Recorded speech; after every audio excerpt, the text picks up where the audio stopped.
హైదరాబాద్లో GHMC standing committee సమావేశం కాసేపట్లో జరగనుంది. మేయర్, జీహెచ్ఎంసీ కమిషనర్ అధ్యక్షతన ఈ సమావేశం నిర్వహించనున్నారు. ఈ సమావేశంలో మొత్తం 15 కీలక అంశాలపై చర్చించనున్నారు. నగర అభివృద్ధి పనులకు సంబంధించి కీలక నిర్ణయాలు తీసుకునే అవకాశం ఉంది. కేబీఆర్ పార్క్ చుట్టూ ఫ్లైఓవర్, అండర్పాస్ నిర్మాణం పనుల కోసం భూసేకరణకు స్టాండింగ్ కమిటీ ఆమోదం తెలపనుంది. హెచ్సిటీ ప్రాజెక్టు భూసేకరణకు సంబంధించి ఇతర పట్టణాభివృద్ధి ప్రాజెక్టులకు అవసరమైన భూములను సేకరించేందుకు అనుమతినివ్వనుంది. మిధాని బస్టాండ్, బస్ డిపో నిర్మాణం కోసం 5.5 ఎకరాల ప్రభుత్వ భూమికి ఎన్ఓసీ జారీ చేసే అంశంపై నిర్ణయం తీసుకోనున్నారు. ఈ సమావేశంలో ప్రస్తుత జీహెచ్ఎంసీ స్టాండింగ్ కమిటీ గడువు ముగుస్తుంది. మార్చి 1న స్టాండింగ్ కమిటీ అధికార కాలం ముగియనుంది. మరో 5 రోజుల్లో కొత్త స్టాండింగ్ కమిటీ ఎన్నికలు జరగనున్నాయి. ఈ సమావేశంలో చేపట్టనున్న నిర్ణయాలు నగర అభివృద్ధికి ఎంతవరకు ఉపయోగపడతాయో చూడాలి.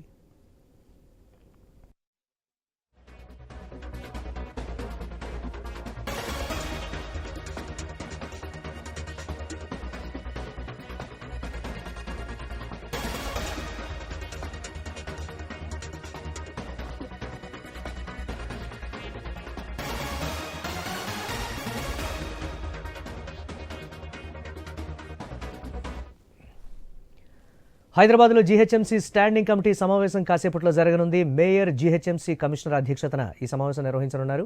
ఈ సమావేశంలో మొత్తం 15 కీలక అంశాలపై చర్చించనున్నారు. ఇదే అంశానికి సంబంధించి మా కరెస్పాండెంట్ లహరి మరిన్ని అప్డేట్స్ అందిస్తారు. లహరి.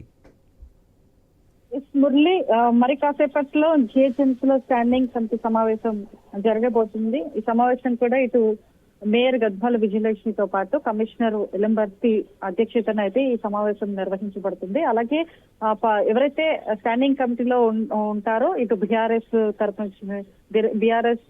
తరపున కార్పొరేటర్లు, అలాగే ఎంఐఎం తరపు కార్పొరేటర్లు మొత్తం కూడా 15 మంది సభ్యులతో ఈ స్టాండింగ్ కమిటీ సమావేశం అయితే జరగనుంది. అయితే అనేక అంశాలపైన ఈ స్టాండింగ్ కమిటీలో ఆమోదం అనేది తెలుపుతున్నారు. అయితే ఈ ఆమోదంలో భాగంగా పలు విషయాలపైన కూడా చర్చించే అవకాశం అయితే కనిపిస్తుంది. ఎగ్జాక్ట్ గా 3:30 నుంచి 4 గంటలకు మధ్యలో స్టాండింగ్ కమిటీ సమావేశం జరుగుతుంది. ఆ టైంలో దాదాపుగా గతంలో మనం చూసాము, స్టాండింగ్ కమిటీ సమావేశంలో ఇటు బడ్జెట్ కి సంబంధించినటువంటి అంశాలపైన చర్చ జరిగింది. అయితే ఈసారి కూడా పలు అంశాలు, అంటే నగరంలో ఉన్నటువంటి అభివృద్ధి కార్యక్రమాలు ఏవైనా కానీ, అలాగే ఏవైతే స్థానిక సమస్యల గురించి కానీ వివిధ రకాలైనటువంటి అంశాలపైన ఆమోదం తెలిపే అవకాశం అయితే కనిపిస్తుంది. అయితే మెయిన్ గా మనకు ఈ రోజు అయితే స్టాండింగ్ కమిటీ సమావేశంలో 15 అంశాలపైన అయితే చర్చలు కొనసాగే అవకాశం ఉంది.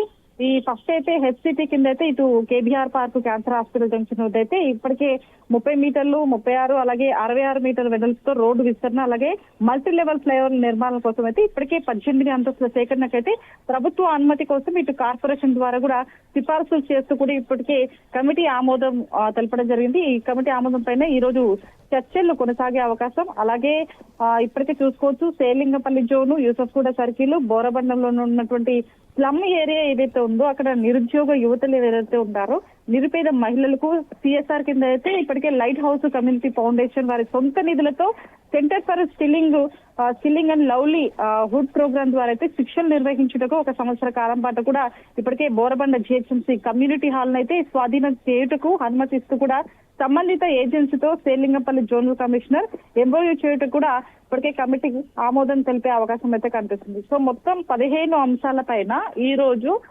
అక్కడ కమిటీలో ఉండేటువంటి 15 మంది సభ్యులు అందరూ కూడా మేయర్ కి అలాగే కమిషనర్ కి చెప్పడం జరుగుతుంది. ఏది ముందుకెళ్ళాలి, ఏది ముందుకెళ్ళొద్దు, దేనిపైన ఆమోదం తెలపాలి, ఏది కరెక్ట్ అనే విషయాలపైన అయితే ఫుల్ గా క్లారిటీ అయితే చర్చించే అవకాశం అయితే కనిపిస్తుంది. వాటి గురించి ఆమోదం తెలపాలా వద్దా అనేది మేయర్ డెసిషన్ అయితే తీసుకునే అవకాశం అయితే కనిపిస్తుంది. సో మొత్తం మీద 15 అంశాలపైన అయితే స్టాండింగ్ కమిటీలో ఆమోదం తెలిపే అవకాశం ఉంది. మరి ఏ అంశాలపైన ఈ రోజు ఈ 15 అంశాలు కాకుండా ఇంకా ఏమైనా అదనపు అంశాలపైన ఏమైనా చర్చిస్తారా, లేకపోతే ఈ 15 అంశాలపైనే చర్చించి ఆమోదం తెలిపే అవకాశం ఉందా ఏంటి అనేది స్టాండింగ్ కమిటీ కంప్లీట్ అయిపోయిన తర్వాత తెలుస్తుంది. రైట్.